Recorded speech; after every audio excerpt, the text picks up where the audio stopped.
Hello and good evening, everyone. My name is Robbie V and I'll be your narrator for tonight. Tonight's chilling tale is entitled, At First, We Thought They Were Spiders, by Reddit user Tales of Serial. So sit back, relax, and enjoy. At first we thought they were spiders. The basement was cold and dark. It was almost a week after we moved in that we bothered to venture down the wooden staircase we discovered on our first night in the house. There was a switch at the top of the stairs. A single light bulb lit the concrete bunker that lay underneath our home. My wife shivered, or perhaps shuddered, and stopped at the door as I took my first steps downward. I've seen basements before, and this was nothing extraordinary. Concrete floors, haphazardly constructed shelving, and a feeling of dampness in the air. The corner of the room caught my eye as I looked around. As I said, at first we thought they were spiders. Ranging from tiny specks to alarmingly large, they gave the illusion of a multitude of legs, and they huddled in one corner of the basement near the ground. I had reached the bottom of the staircase, and I took a few concrete steps toward the spiders. I had never felt dread anything like what I have felt in that moment. My skin was cold, the hairs on my arms stood on end, and it became an effort to even remain standing. Nausea overcame me, and I took several steps back until my feet found the wooden staircase that led me back up to the comfort of my new home. I took a breath. I embraced my wife. I installed a lock on the basement door. We heard noises that night.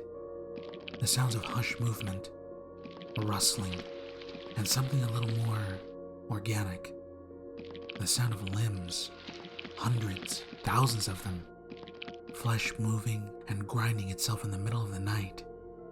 We worried that our son would not be able to sleep, but as far as we could tell, he noticed nothing. About a week later, I opened the basement door on a whim. There was a flurry of movement at the edges of the darkness.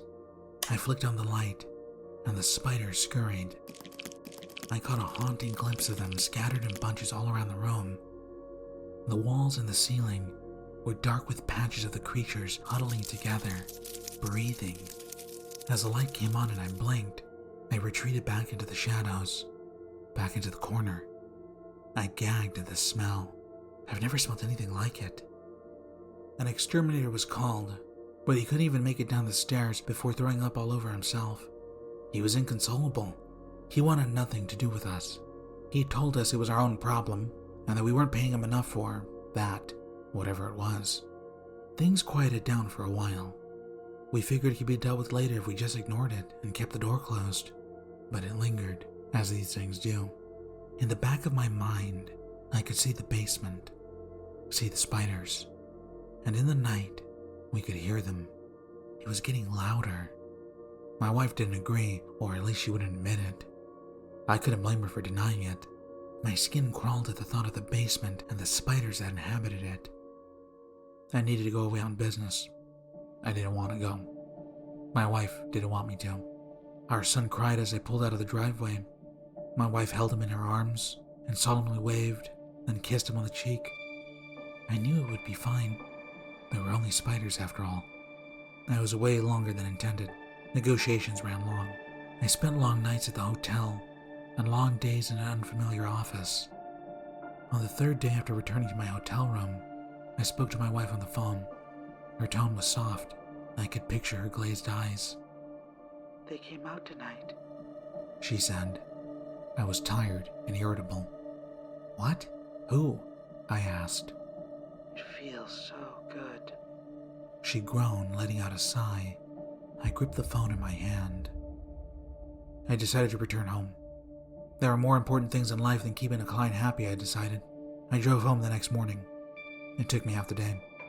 My wife didn't pick up the phone when I called. I felt sick to my stomach. I pulled into the driveway in the early afternoon. The curtains of our bedroom were still pulled close. As I entered the front door, I called my wife's name. A soft, gurgling voice responded. "I'm in the bedroom." I apprehensively followed the sound of her voice and pulled open the bedroom door. The sunlight, blocked by the curtains, barely lit the room in front of me.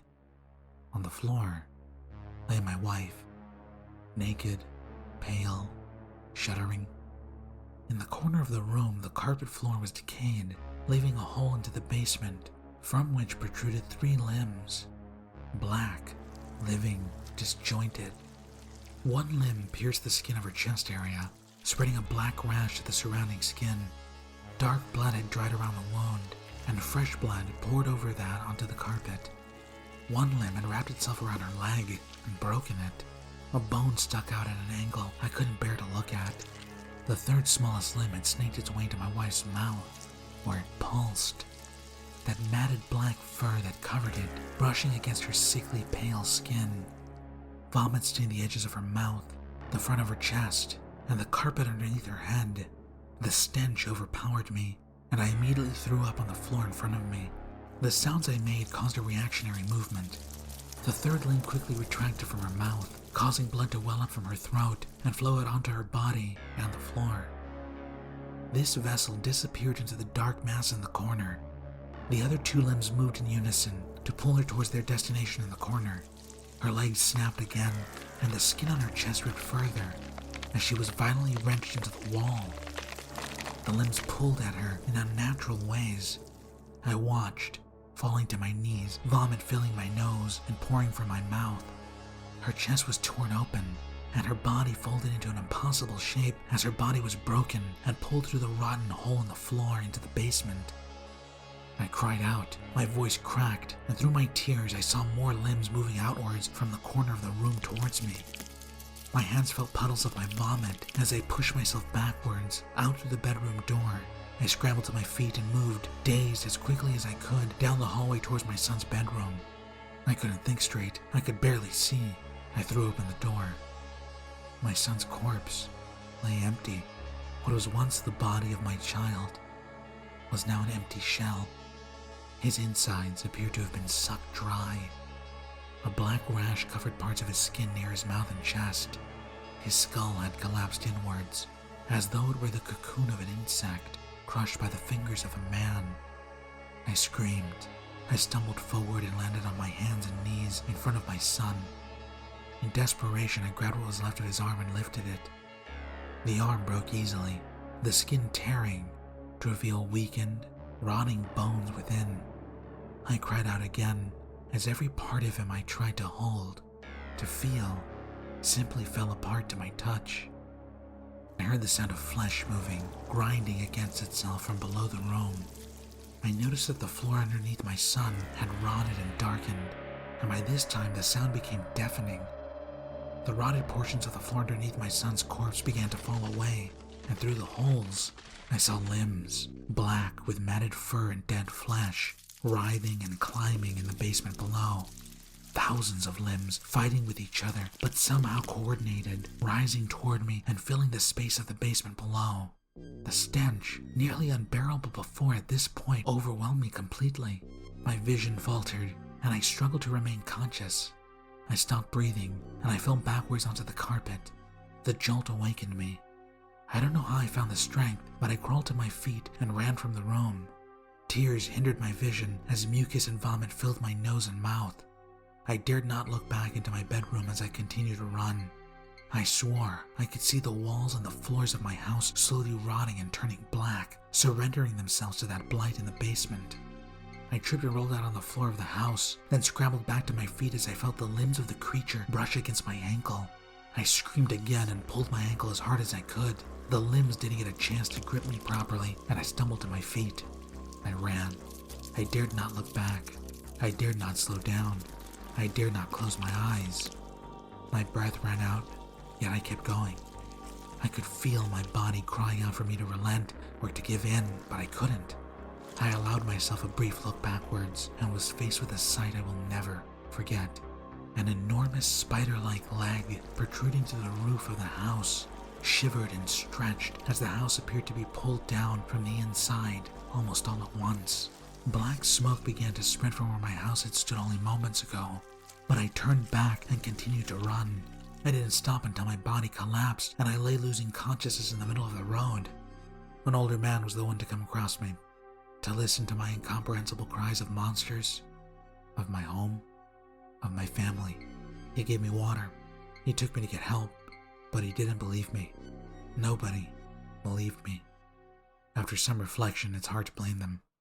The bodies were gone. The house lay in ruins. A freak accident, they said. The foundation of the house was unstable. It was amazing the lengths people will go to explain things away, especially given the alternative. Time passed, and my resolve faltered. The details of my story became shaky. That's why I'm recording what's left of them here. My wife and my son were lost years ago. With each passing day, I've become less familiar with the love that we once shared, less certain of things that I've seen. At first, we thought they were spiders. Now, I'm not even sure they were anything at all.